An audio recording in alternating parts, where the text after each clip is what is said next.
Welcome to the Wargaming.net League North America World of Tanks Finals, live in Las Vegas from Treasure Island. Ladies and gentlemen, I'm your host, Joshua Gray. My co-host, the very, very lovely Lauren Elise. Lauren, we're live in Vegas. Yes, we are, and I am so happy to be here.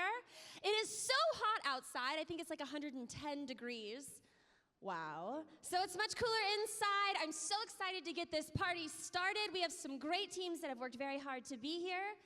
Let's do this. Let's do this indeed. These teams fought very hard, like you said. They were either invited or made it through the qualifiers. And after 3 weeks of season play, grueling season play, we had a lot of upsets. We had a couple teams that were undefeated. Now we have the top 8 North American teams, and this weekend we get to determine who is the best of the best in North America. So to all the players, to everyone watching around the world, and to everyone here live in Las Vegas, are you ready? Yeah!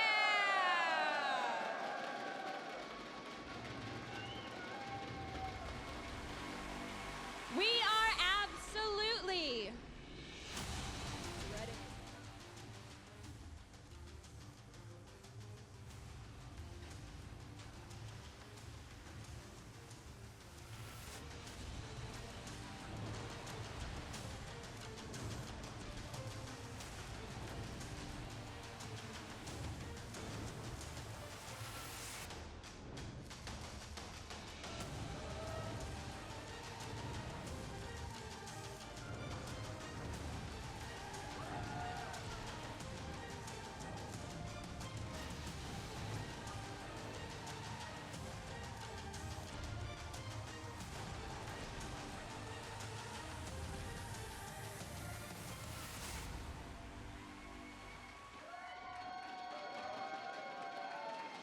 If that doesn't get your heart pumping, this team will. Introducing the White Knights, Fulcrum Gaming.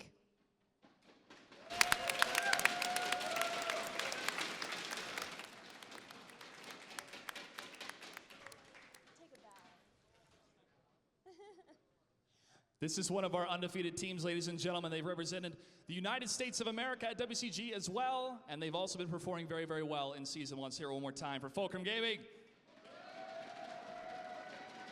Thank you, gentlemen, very much. And their opponents for the first match of today. They fought very hard to be here. They are the Cunninghams. Yeah!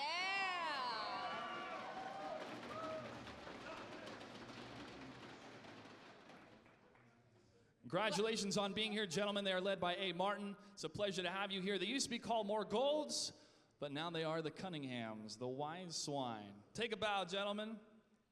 I'll bow with you. Thank you so much. The next team up here is going to be Team Simp. Give it up.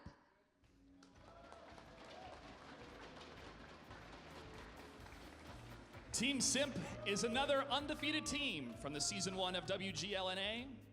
And we've also had some great time with Mac G. He's known for the Mac Attack. We have some great stats about him, too. Every time you die, your team wins in almost every fight. So keep dying. Take a bow, gentlemen. Thank you. Thank you very much.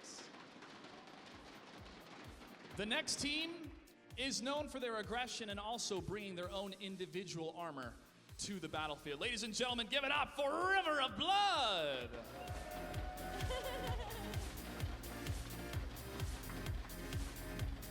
They fought hard to get here. It was close, but they were able to make it. Gentlemen, take a bow. Thank you, guys. Good luck. This next team is a handsome bunch. Let me hear it for Scurry Hard.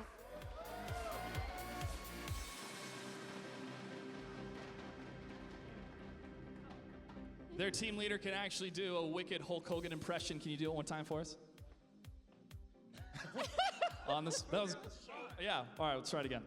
What you gonna do, brother? What you gonna do, brother? All right. Take a bow, gentlemen. Thanks for being here. Congratulations. You gotta be quick on your toes, man, just like in those light tanks. All right. Their opponents for the match today will be the ones that have been architecting a whole world of pain on the battlefield. Ladies and gentlemen, it is Wreak Havoc.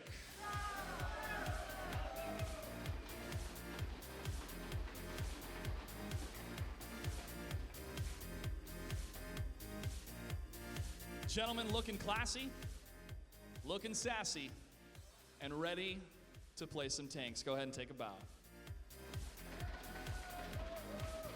Thank you, guys. I like your jacket. I don't think that this next team is gonna have a jacket quite that fancy. Welcome Nerve to the stage.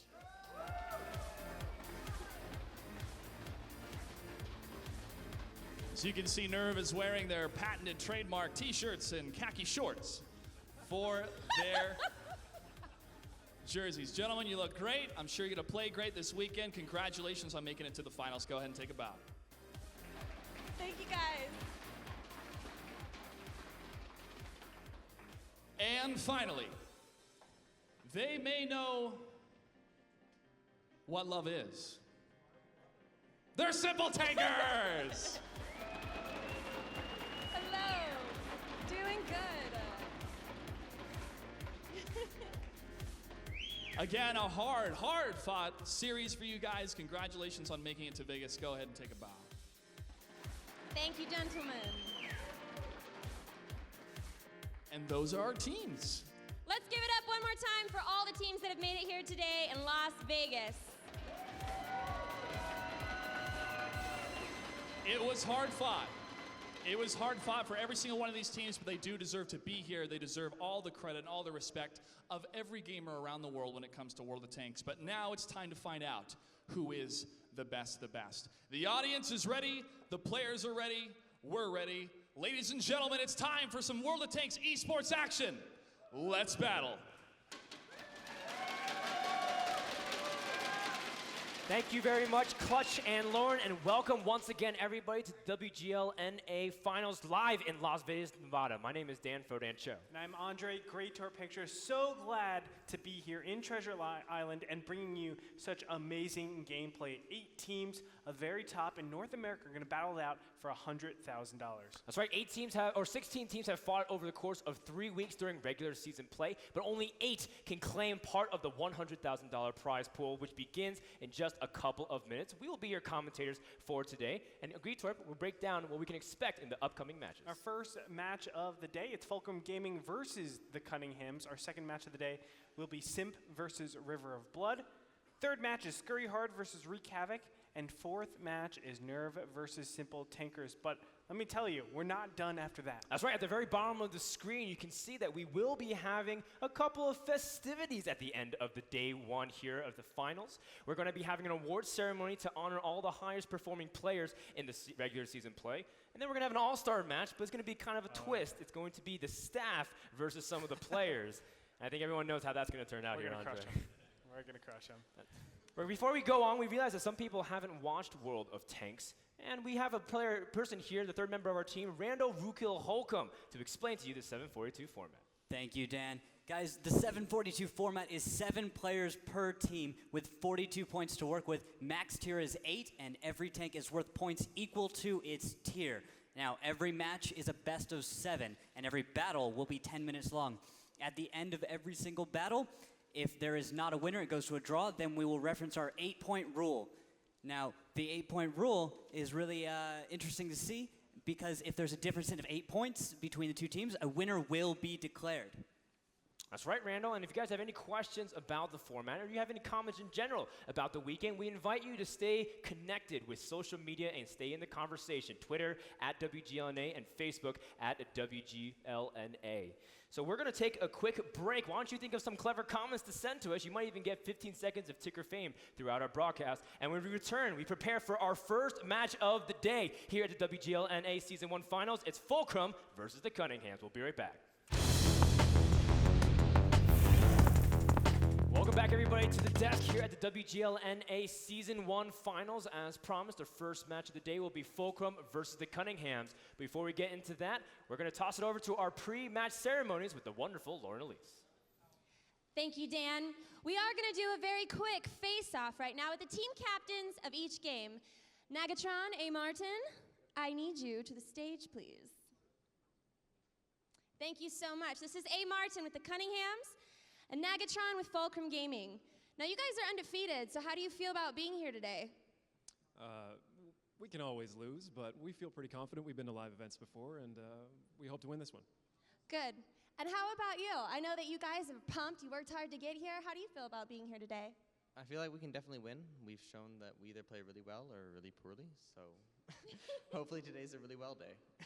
Now, do you have any friendly words or maybe not so friendly words that you would like to say to your opponent over here? No, just good luck and Oh, what a good sport. How about you? Do you have anything that you would like to say to this guy? Just pretend he's not here. Just look at me.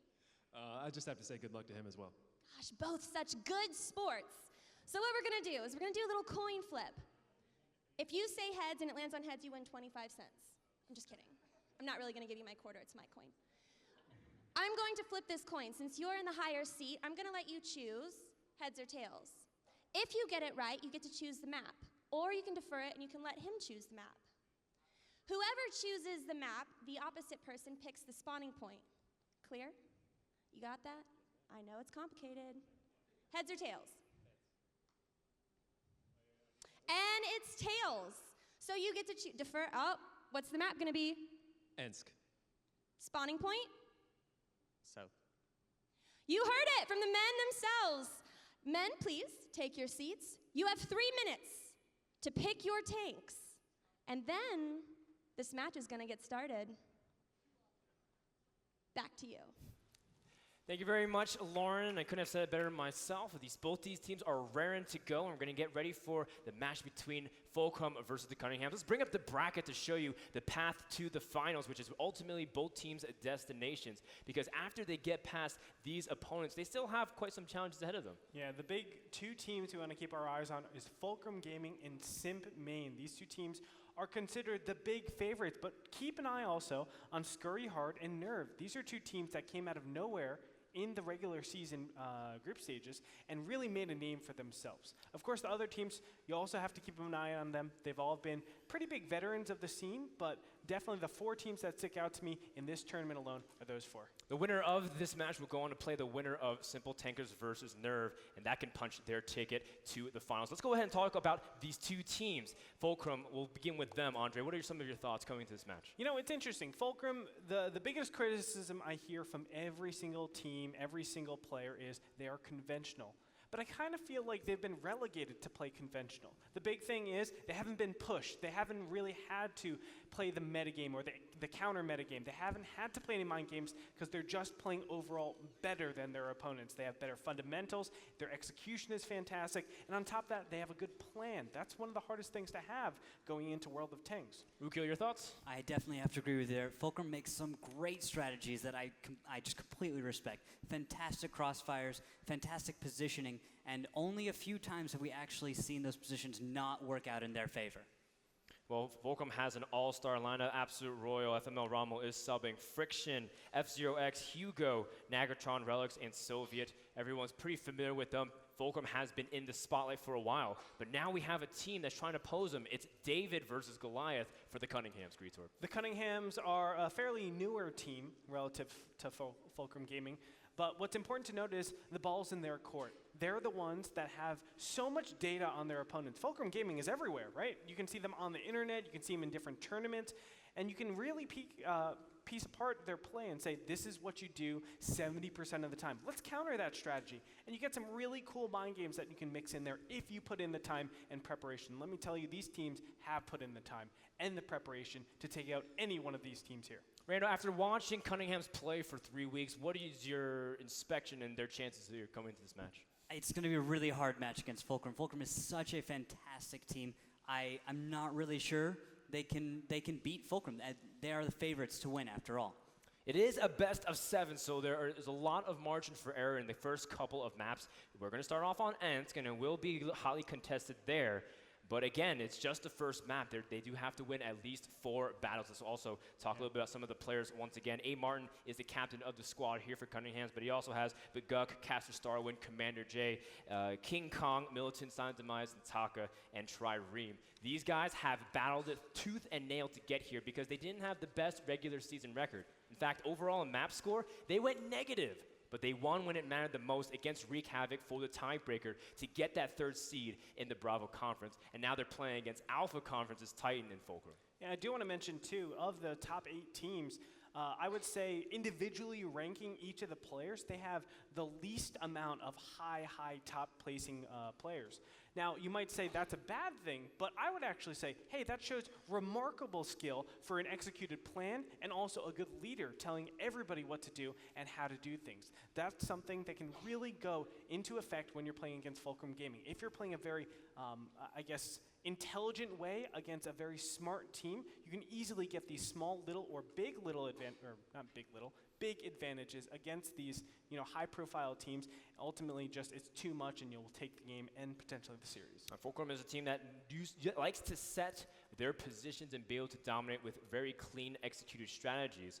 But like you mentioned, Andre, that could be their downfall because Cunninghams, they've been changing their play styles all throughout the season. Randall, before we have a couple of seconds left before this match begins, do you have any predictions coming into this? I'm giving it to Fulcrum at this one. Maybe 4-1 or maybe 4-2. It depends on how well the Cunninghams can do this. All right, Andre?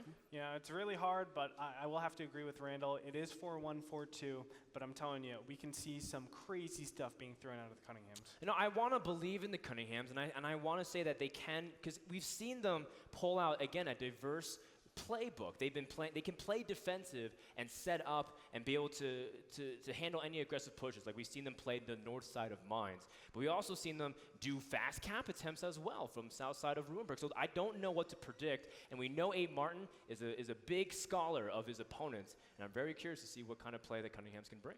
Me too. Well, we'll definitely see. Let's go in and talk about a little bit of the tanks right now because actually Cunninghams are incredibly conventional with their lineup. They usually go a 2-2-1 style, 2 IS-3s, 2 AMX 5100s, and a single T-69. So you can definitely see it's all rounded. It's very, very nice. Whereas, we've seen a lot of change up from Fulcrum Gaming. They can do basically whatever they want. They're just so versatile with their lineup.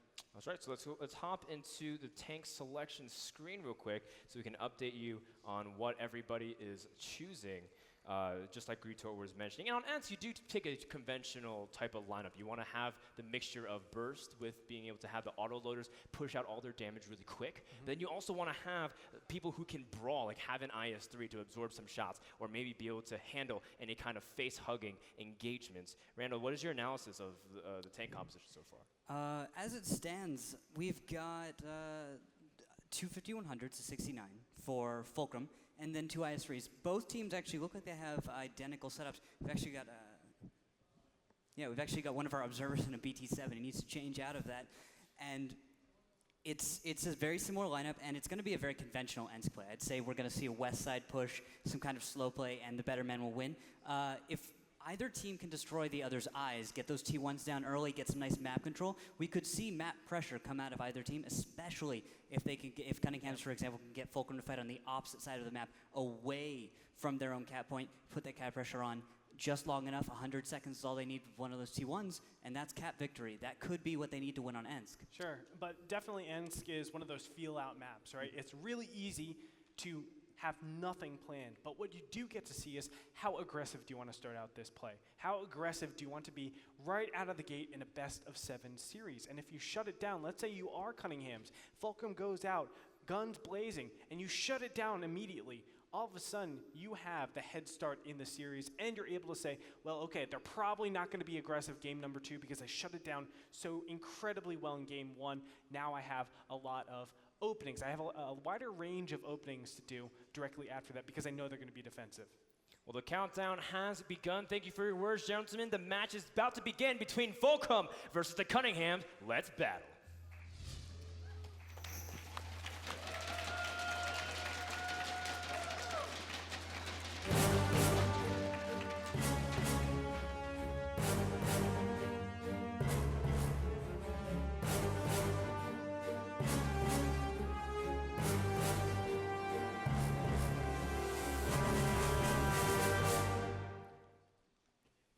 Welcome, Tanks. Let's go ahead and introduce our teams. In the top side events, we have the higher seeded team. It is Fulcrum Gaming. And over in the south side, we have the underdog. Can they pull off the upset? We'll find out in just a couple of minutes. The road begins now for them. It is the Cunninghams.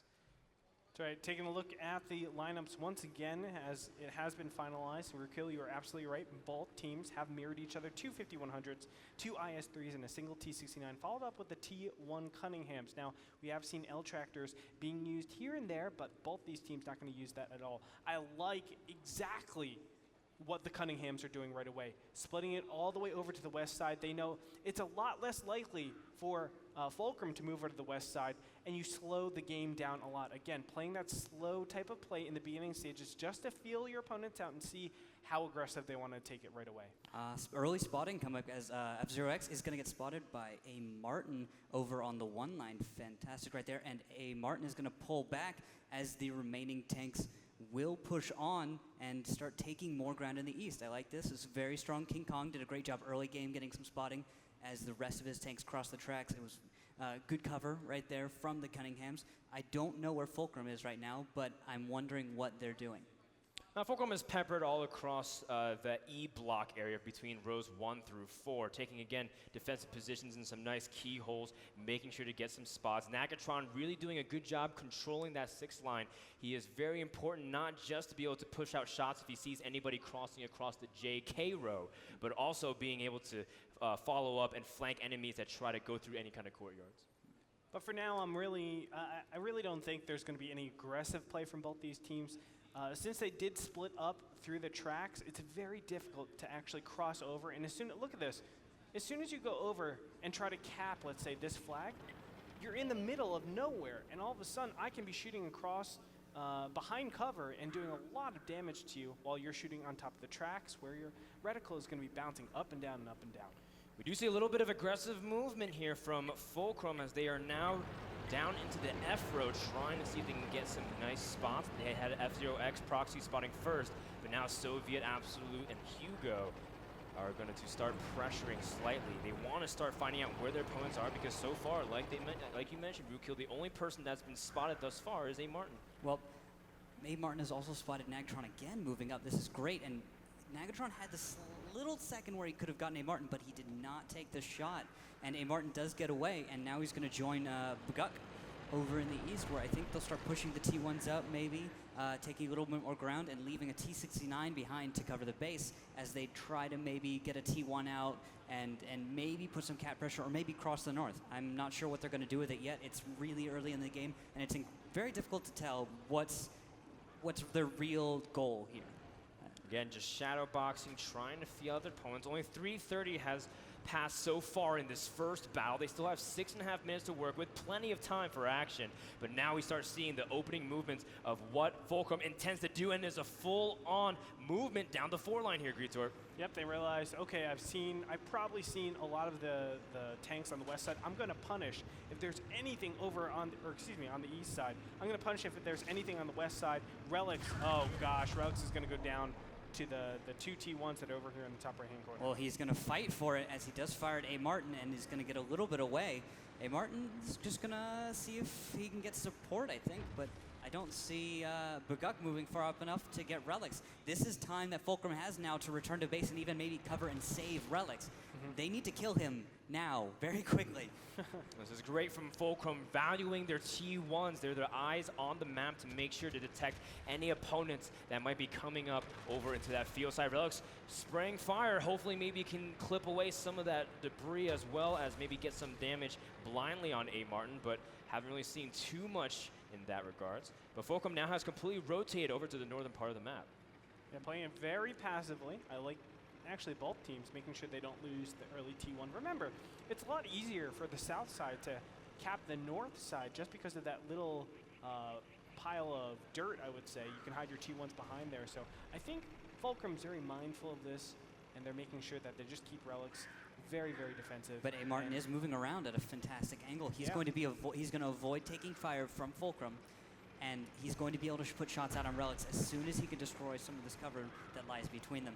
Here he goes, pulling back. He's going to keep trying to go around, maybe? Or actually, no. A. Martin's going to say no and just leave altogether.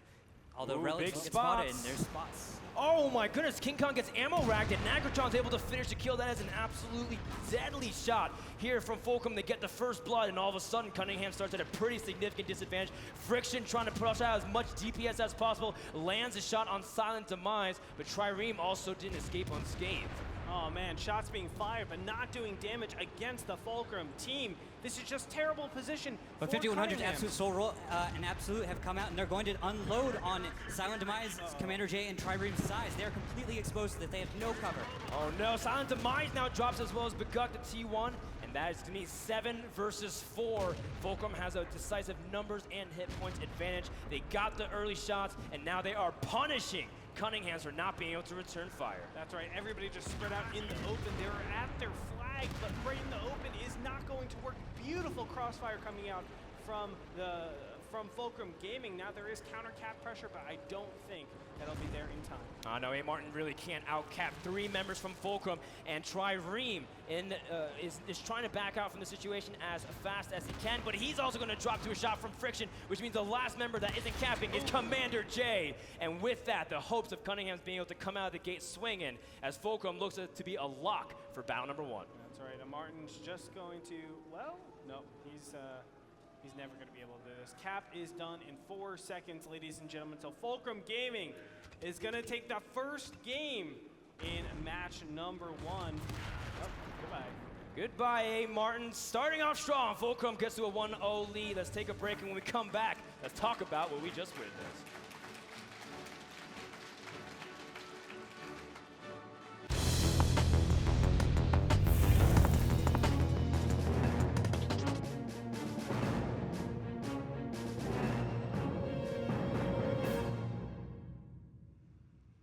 Let's introduce the sides. The blue team over in the south is the Cunninghams. Give it up for the Cunninghams.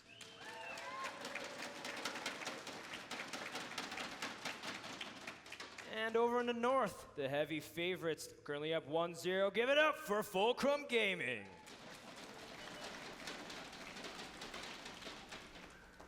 And right away we have a very big engagement in the center. AMX 1390 being played by Silent Demise is going to take one single shot before going down past the ravine.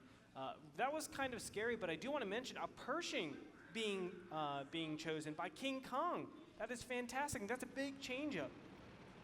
That's right, Randall. Your thoughts on the tank lineups, considering that we do see the Pershing, and you mentioned it before the match that this is a possibility, and you feel like it's extremely strong. I'm a huge fan of tanks like the Pershing. I think they actually have greater DPM than tanks like the T-69. You have to get your shots out. You have to make them count now with a consistent fire tank like that.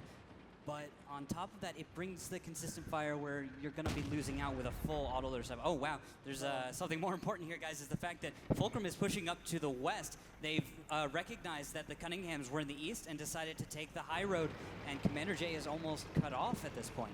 Cut off, but also if they just stay there, there's going to be beautiful crossfire. 6 shots from the AMX 1390 being able to do damage out. So it just depends. Nagatron and his team need to be careful about pushing all the way through. And yes, Soviet's going to be spotted out here. And they're going to engage against Commander J. Commander J trying to put out as much DPS as possible, avoids 2 shots from Soviet and Nagatron. Nagatron now trying to screen and protect his battle buddy as long as he can. Commander J does end up dropping to a shot from Soviet. Meanwhile, we do have more members from the Cunninghams. King Kong took a surprising amount of damage because Friction and Hugo and Absolute have been working on him for quite a while. Silent Demise, though, is going to start up on Nagatron. He was able to take out Soviet very, very quickly. Shots are going to be fired. And Nagatron isn't taking a lot because the dead body of Soviet is acting as a hold-down position. Nagatron now going to give chase a little bit here. Silent Demise is out of ammo. One more shot, and down he goes. And then is Friction from the mid, actually, as Nagatron is probably reloading, and it looks like the high ground is taken by Fulcrum. They have this great position on Trireme. Oh, King Kong ends up dropping as well. Comps down to 7%. That could be the last few moments here in battle number 2 as Cunninghams tried an attempt to secure the western corner, but Fulcrum was able to call their bluff and charging forward. Now Nagatron can even line up shots from behind if for some reason Comps and Trireme was able to escape. I don't think they'll be able to get out from here. behind. It looks like he's going to try to cap, I'm sure. Friction, though, is right around the corner, and Comps has to be so careful. They're going to start having beautiful crossfire. Ooh, Comps is able to take one out, but no, he's going to go down immediately. Trireme is just bathed in shells. Down he goes, and A. Martin is the last standing tank yet again. A. Martin staying away from the fight, trying to call the shots, but is not able to really execute once again as Fulcrum, their position, their crossfire was too good. Game over. Battle 2 goes to Fulcrum Gaming, and they jump out the gate 2-0. Let's take a break, and when we come back,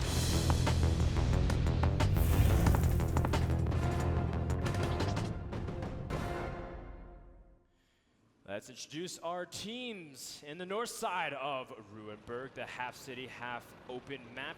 We have the blue team, the Cunninghams.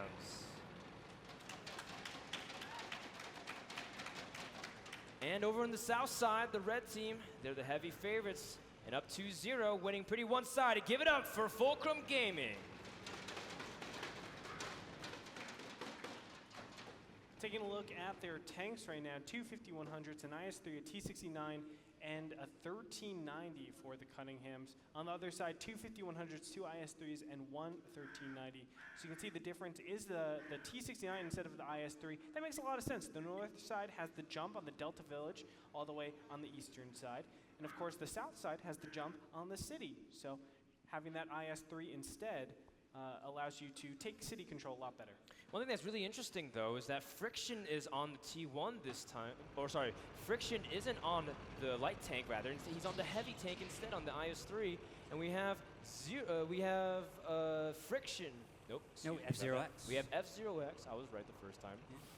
Thank you much, Randall. F0X is on the 1390 there. What is your thoughts about that? Do you think they're trying to switch it up to try to diversify their playstyles, Randall? I'm not sure. It's just, maybe it's tank choice. Maybe F0X is feeling like he's a better T1 driver or something.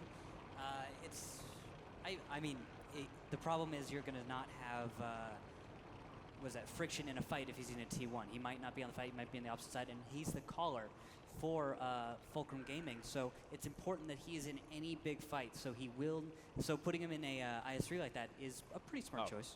I apologize. This is Absolute Royal. Absolute Royal is in the 1390 when Friction usually likes to run that instead, but we've all seen the capability of Absolute and what he's more than capable of doing. Meanwhile, we see a couple of spots already as A. Martin is going to drop extremely quick from a shot from Nagatron.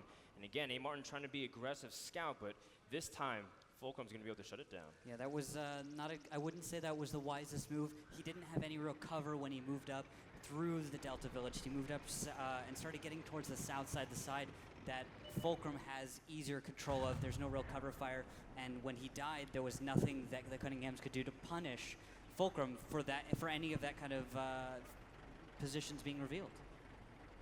Yeah, right now we have just a lot of stagnation. You know, I really feel like Cunninghams were a bit slow to go to this Delta Village. There was, importantly to note, a 1390 scout out from, I believe, Absolute Royal that was able to get up onto the ridge and scout out every single position from the Cunninghams. I think that made them a little bit more prudent, as they probably just should have taken the Delta Village immediately, but now they give that up. They have lost complete map control. They have to recede all the way back to probably A6, A7, where there's good coverage from some buildings, and play it out very, very defensively, just because they didn't go fast enough over to that Delta Village and seize control. And from there, we do have a lot of options for Fulcrum. And again, they do have one extra eye. And essentially, that allows them to keep F0X over in there by the F4. Meanwhile, we do have a spot as King Kong, who didn't do any damage last game, gets shot yet again pretty early on. And that's what the things that you can't do, because King Kong in that Pershing was trying to put out consistent fire, but he wasn't even able to land a single penetrating shot last game. Spots coming up. And they're all over on the left-hand side, or the right-hand side of the map. Comps is going to try to do a lot of damage against him, but he's up against Nagatron and Soviet. This is not a good idea, and down Comps go. Ooh, Absolute finishing off the kill all the way over by that E7 spot. And now they're trying to put on more crossfire. Silent Demise caught way in the open, and he's going to drop to a shot from Hugo Maximus.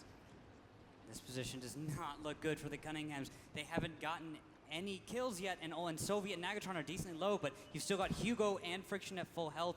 the position does not look good for the Cunninghams right now. They don't have any strong crossfires. They don't have an instead escape. of receding all the way back, they just stood out there all the way in the 0 line. That's not the best place to stand because you have no cover to really back behind and make sure shells are wasted on you. They're just eating every single one. And more importantly, the right shots are being taken by Fulcrum Gaming. Commander J has been able to take out F0X and shut down some of the eyes. Commander J, one of the players on the Cunninghams who's always trying to help improve his teammates and very well lauded all across WGL player base. Can he start doing something? Because Cunninghams needs to be able to swing in some way, but it just seems Fulcrum is in such a good position and they're closing in on the locations of the Cunninghams. That's right, they're just pushing across the field. Normally this is a suicide route, but they know they have such a gigantic advantage. They have the health advantage and also the DPM advantage. Just go for it, and there they go, sprinting across the field. And you know what? Honestly, Cunninghams don't have enough firepower to really push it out and not die immediately. Well, certainly not, especially if Commander J drops. Absolute does whiff on a shot, and Commander J was able to return fire. The trades like that is what Cunningham needs. Still plenty of time to do something if they so desire. 4 minutes on the clock, and Commander J is going to retreat northern towards the city. But that doesn't mean that he's safe just yet, because Friction and Hugo have been pushing the north side. Randall, what's your take? I mean, what can Cunninghams do from this position? They can hope Trireme will get some kind of crossfire on Hugo and Friction, but I doubt he's going to be able to get it because Soviet and Nagatron have to be waiting in the wings. I don't see them right now, and neither do the Cunninghams, but Soviet and Nagatron have to be somewhere nearby. I mean, if Fulcrum overdoes it here, there are potential situations where Trireme or King Kong have good crossfire to actually hit a lot of the ammo racks on those IS-3s. You can get a one-shot kill, or at least maybe even a two-shot kill if you're super lucky. But that is still very unlikely. Yeah, it's pretty thin, especially because these guys have all of their crew skills. They have a crew skill that will increase the durability of their ammo rack. Many players choose to put a wet ammo rack on, which I mean, pretty much makes it so you're not going to ammo rack the IS-3. They'll burn the kit on the rack the second they see that happen. It's although the sensitivity of the IS-3's ammo rack could come into play. I mean, that's their saving grace right now, but other than that, it's really thin to see Cunninghams pull this battle out. Definitely so, and we're looking for a way for the Cunninghams to get back into this. But theoretically, if we just if Fulcrum just plays defensive this entire game, they've won. It's more than tier 8. They had the tier 8 advantage, and it might not matter because we do see Trireme has been spotted, and that can allow people to rotate as Soviet is starting to push closer and closer up that 0 line. And I like that Soviet and Nagatron, despite having such low health, are playing this extremely cautious because they realize that if Cunninghams catch them out of position, they can just drop instantly, and all of a sudden their advantage is moot. And from there, they're just trying to see if they can add crossfire from far distance, and that's a safe way to play. All right, they're going to go for some sort of base trade right now. As you can see, Namix 13. No, he's going to turn around. Excuse me. But Guk is all the way in the bottom left-hand corner in that T1, ready and willing to, of course, cap. Commander J consistently active scouting. Another shot off, now this time on Friction, down to 527 health. And Commander J, again, doing a good job holding his own. Another shot on Friction. Commander J trying to pull his game back from the depths. Did try to fire while he was moving. And the 1390 is pretty inaccurate because of that. Have to be very selective with those shots. That's also one of the very few drawbacks of the 1390, don't you say, Randall? Yeah, I'd say so, but Commander J is doing a fantastic job with this 1390. He's gotten great damage out. He's probably reloading right now, pulling back, gonna go rejoin Biguk. He knows that there's not a lot of spotting coming across the cap, so I think he might dare to go out in the open or tries to spot a little further. The 1390 has longer view range. He's gonna probably verify that there's nothing sitting just outside of the T1's view range. Maybe they can put some cap pressure on, which could allow the Cunninghams to maybe pick off the weaker tanks, Soviet, Nagatron, maybe Friction, but Friction's a little far out for those guys on the north. Maybe, but there's only 1 minute and 10 seconds on the clock, and as great of a job Commander J is doing, he only has about 1 clip left he can shoot out, so he has to make this count. Commander J finds relics, and he's going to take him down almost immediately, but has revealed 2 members. There's Biguk and Commander J. If they want to cap, they need to start capping now because it's 100 seconds to, but instead, they're just going to back off, which means almost no cap options for the Cunninghams. Yeah, and the 8-point rule is in effect. You see got a check mark in the top right there next to 40. That means that Fulcrum Gaming has the 8-point rule. If this goes to a draw, it goes to Fulcrum.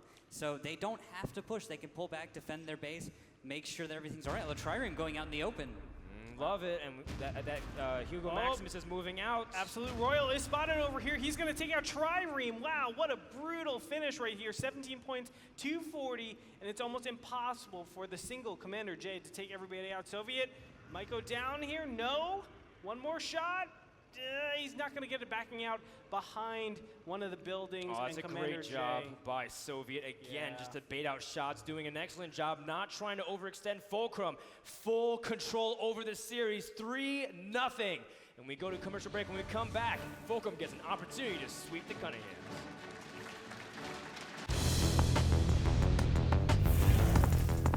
Welcome back, everybody, to the live event here in Las Vegas, Nevada, and Treasure Island. If you're just tuning in, Fulcrum is up 3-0 over the Cunninghams. And battle number 5 is going to be taking place on Abbey. It's currently still 3-0 because the last previous map was a draw. Cunninghams needs to start winning now because another draw would mean a victory for Fulcrum. The countdown has begun, so let's get into the battle number 5 and see if the Cunninghams can turn it around.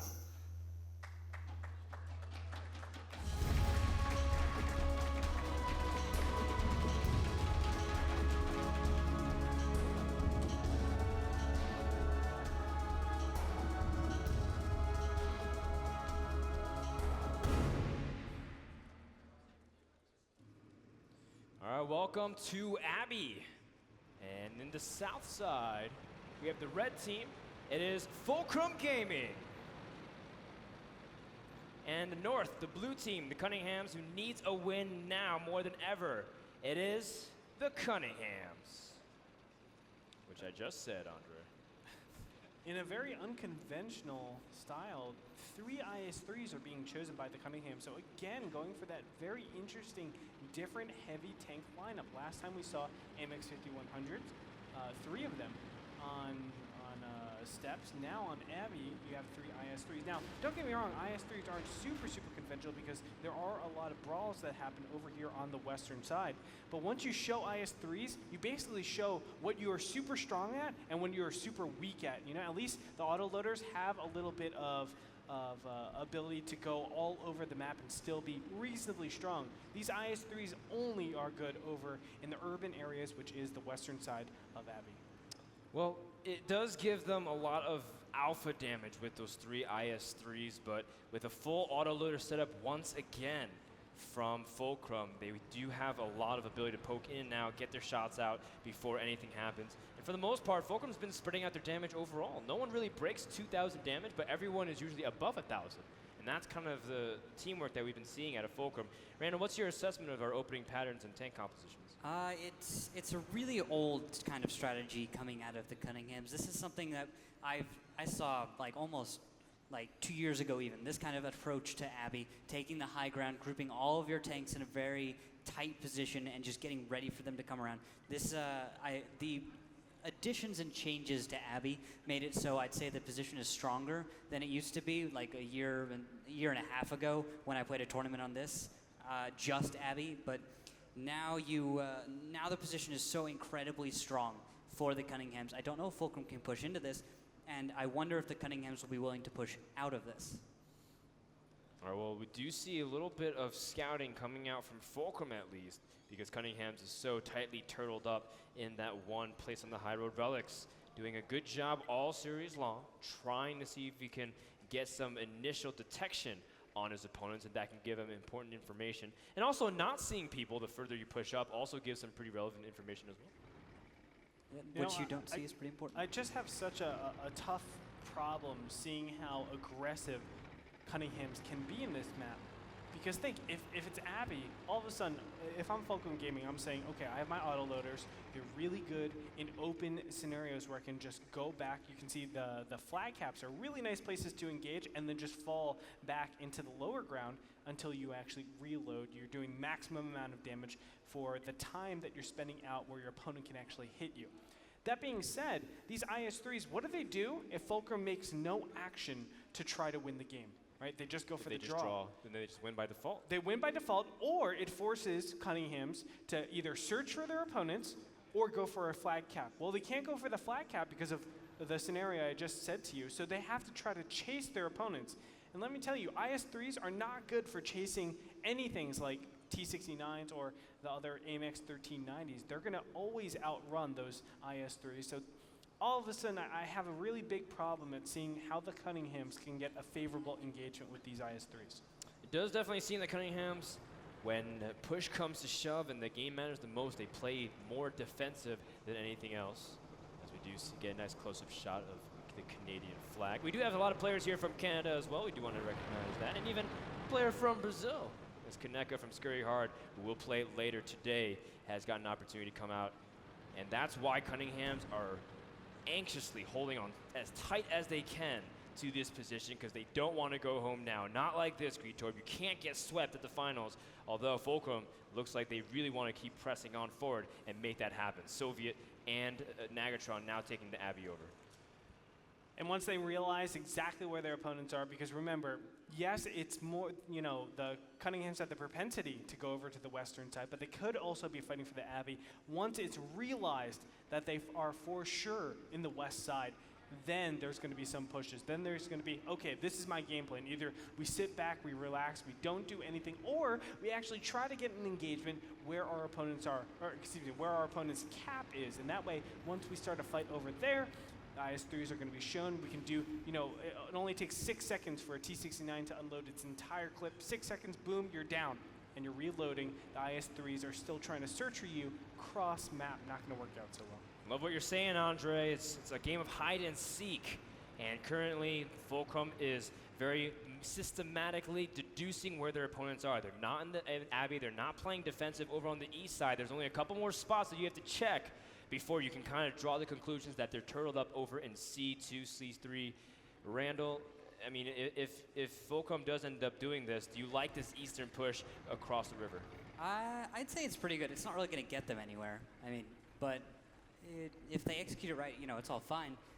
It's just what they have to do after that, because it looks like, oh, actually, Cunninghams are going to start moving out. So I wonder how this push out of Fulcrum will come into play if it happens to slip right behind the push of Cunninghams or something. I actually think east pushes are 100% the best way to play this out, because think, you have a tripwire over all the way in the west side, making sure if there are any aggressive options, well, instantly I'm going to go for a flag cap.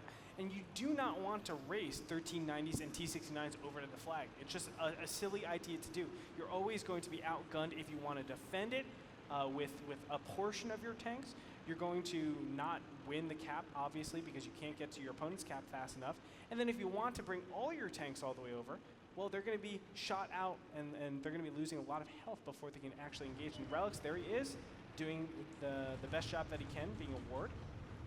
He's actually going to back off. Fantastic job there. Using the high ground and such a thin little, he has one little area he has to spot. He doesn't have to have this huge zone. All he has to do is spot right down that line. He will catch anyone coming from the north to the south. And actually, there's good spotting happening up north now, so we might see a base trade again from both of these teams. That's right. Both putting more of their forces on the enemy's cap than any on their own. And I want to remind you as well, 1390s and T69s are so much better at stopping caps, because remember, they have that burst, they have the multiple fires, they can penetrate multiple tanks in a short amount of time and reset all of that. Now every single tank is going to be scouted out here. Trireme is like, guys?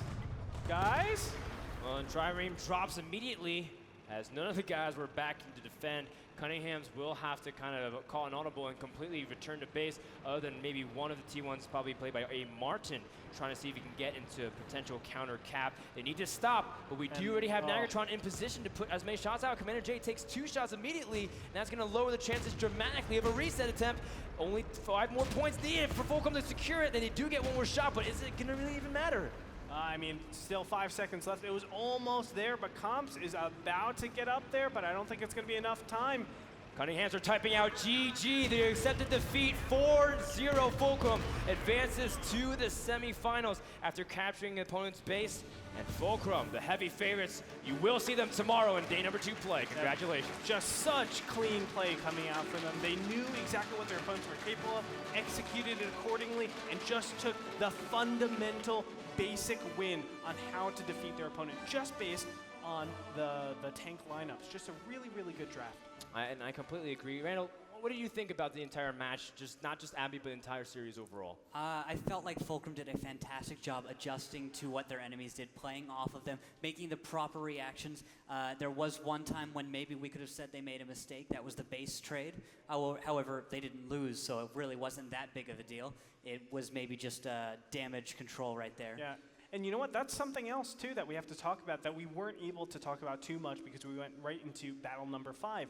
The map on steps, they were slightly behind for that base cap, but they had that insurance to, okay, let's go ahead and cap their base and at least get it a draw. That's a really, really intelligent heads-up play. When you are behind, you're still able to make the most optimal moves to get back into the game and still stay very, very relevant in the series. Cunningham should still be proud of themselves getting here to Vegas, especially because it looked like for a little bit of time they were struggling in their conference, but coming out here, defeating Wreak Havoc, and we've seen solid play, good scouting from A. Martin, good spotting and damage from Commander J and Silent Demise. They should be absolutely proud that they got here to Las Vegas. That's right. And a big round of applause for the Cunninghams, ladies and gentlemen, as they definitely deserve it. Fulcrum Gaming, though, will be the ones that will be moving on. Now, let's talk a little bit about how that series affects future series. Do you think this shows too much for the players or the teams in the upcoming matches, or do you think Fulcrum Gaming was able to just play a super conventional style and they still have a lot of bag of tricks in their bag? Let's bring up the bracket, and we can talk a little about that because they are going to be playing the winner of Simple Tankers versus Nerve. And that side of the bracket, I would say, is a lot easier for Fulcrum than the other side, which I feel has a lot more intense competition because Simp is on that side of the thing we do. We have Scurry Hard also on that side. Those are the teams that Fulcrum also has to be very careful for. So I think getting over Cunninghams is a nice step to get their toes wet, but overall they still have a lot of work to do because whoever they can get through the semifinals as well, they have a big challenge waiting for them in the grand finals. I mean, we can just say no team in this round of 8 is a slouch. Like, they are all out here to win. They've all prepared a ton, and we can expect some great World of Tanks action. But I want to get your thoughts, Rootkill, real quick before we jump over into an interview. What do you think? What are the ramifications of this match? I feel like Fulcrum didn't give away too much. It was a fantastic match by them. They played so well, and I don't think any of their strategy got really shown too much. Everything was just by the books. There was a great screen on Abby by Nagatron. Any team could have done that. Every fight they had was out of the intended position. It wasn't where Fulcrum wanted it. They weren't in their set positions when it happened, so they didn't reveal anything. Instead, it was just them reacting properly and just taking control. So great job by Fulcrum setting the tempo. Great summary, Rootkill, and that concludes our first match of the day. Once again, the score was 4-0 in favor of Fulcrum Gaming. And here to show us off with a quick interview with the winners is Ben, Mr. Bitter Nickel. Take it away, Ben. Thank you so much, Dan. And welcome to the couch, Nagatron and Soviet of Team Fulcrum Gaming. Congratulations on a convincing 4-0-1 victory over the Cunninghams. What happened with that one draw, guys? 5100s every time we swung around, and we were trying to be very dynamic about it. We were spotting a 5100 somewhere, and that is kind of a wild card. We didn't want to give up any wins, so it just ended up taking way too long. We took a little bit too long trying to get our positions and draw out, but I think it's mostly lineup. Well, I think you looked fantastic. It was very convincing play.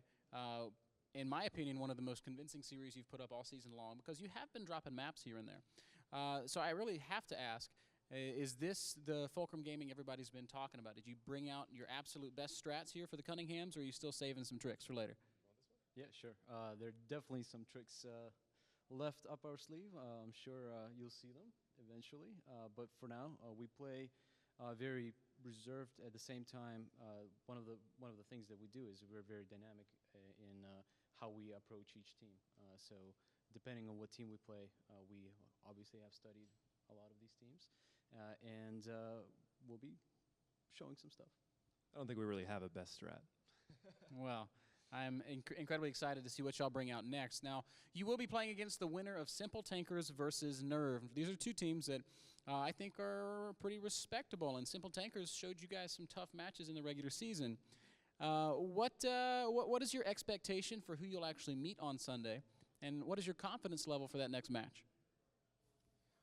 Who we'll actually meet is, I would say it's very, very close, 50-50. Nerve has less experience so far in 742, I feel, but they've got fantastic tankers. I mean, we've been playing against or with those guys in Clan Wars for a really long time, so definitely a lot of respect there. But we haven't played them, so I'm not entirely sure whether I'd rather face the unknown or Simple Tankers, because they gave us a solid run for our money last time. And I think it goes without saying that they're a great team, especially when Colby there is playing. He's in the back, you can't see him. So yes, I'm definitely excited for Sunday. It's going to be good matches either way, whether we win or lose, but I think we're feeling pretty good right now. So I got to ask you a little bit about Las Vegas, because we are here at the Treasure Island Hotel and Casino, and I've had a great time playing some games here and there. So I know you guys have been very focused on winning the Tanks tournament, but how's your luck been at the tables? I actually haven't gone to the tables yet. I know Soviet hasn't either. I think only 2 guys on our team have gone to the tables, but I don't think we actually asked them how well they did. Maybe that's... The tables here are pretty sturdy. Holds the keyboard. So I guess the question on everybody's mind, if you win that big $50,000 first place check, are you going to put it on red or black? Red. Soviet Russia chooses red. Fantastic. Gentlemen, congratulations on your win. 4-0 is incredibly convincing. Good luck tomorrow. Any final words for the fans before we throw this into a break? Thanks a lot to all of our followers on Facebook, Twitter, and hopefully you're enjoying the show. All right, guys, good luck tomorrow. We're going to take a short break. When we get back, lots more World of Tanks action from the WGLNA Finals at the Treasure Island Hotel and Casino in Las Vegas, Nevada. I've been everywhere, from soaring with the eagles to slithering with the snakes. The same fire the dragon breathes, he shall burn by. Oh, yeah.